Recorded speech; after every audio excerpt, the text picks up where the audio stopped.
ரீசெண்டா தமிழ் ராக்கர்ஸோட அட்மினை தியேட்டர்ல இருந்து படம் ரெக்கார்ட் பண்ணிட்டு இருக்கப்போ கையுங்களமா பிடிச்சிருக்காங்க Kerala police. Tamil Rockers 90s கிட்ஸ்க்கு இந்த வார்த்தையை கேட்டதுமே காதுல தேன் வந்து பாயுங்க.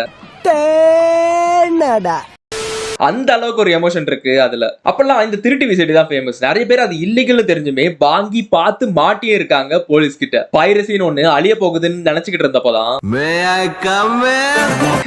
இப்படி வந்தாங்க தமிழ் ராக்கர்ஸ். இன்னைக்கு வரைக்குமே தமிழ் ராக்கர்ஸோட நெட்வொர்க்கை கண்டுபிடிக்க முடியல. என்ன கேட்டீங்கன்னா அதுக்கு வாய்ப்பும் இல்ல. பிகாஸ் இன்டர்நெட்ல நல்லவனை விட கெட்டவனுக்கு தான் பவர் அதிகம். ஆல்சோ இது ஃபர்ஸ்ட் டைம் இல்ல இது போல அட்மினை கைது பண்றது. இவங்க வெறும் கமிஷனுக்கு வேலை பாக்குறாங்க தானே. இப்ப மாட்டினவர் கூட அப்படிதான். பேரு ஸ்டீஃபன் ராஜ். ஒரு வீடியோ அப்லோட் பண்றதுக்கு கிட்டத்தட்ட 5000 ரூபாய் வரைக்கும் கமிஷன் வாங்கியிருக்காரு போல. அவர் போனையுமே வாங்கி பாத்துருக்காங்க போலீஸ். கிட்டத்தட்ட 1 லட்சம் ரூபாய் மதிப்புள்ள பைரேட்டட் கண்டென்ட்ஸ் இருந்துச்சா அந்த ஒரு போன்ல. இது டிஜிட்டல் பிரைவசியை தடுக்க ஒரு முக்கியமான டேர்னிங் பாயிண்டா இருக்கும்னு நம்புறாங்க நம்ம போலீஸ். பட் நம்ம எல்லாருக்குமே தெரியும் அது ஒரு டெட் எண்ட். இது போல தேவையில்லாத வேலையை பண்ணி அசிங்கப்படுறதுக்கு பதிலா உருப்படுற வேலையை பாருங்கடா பாய்ஸ்.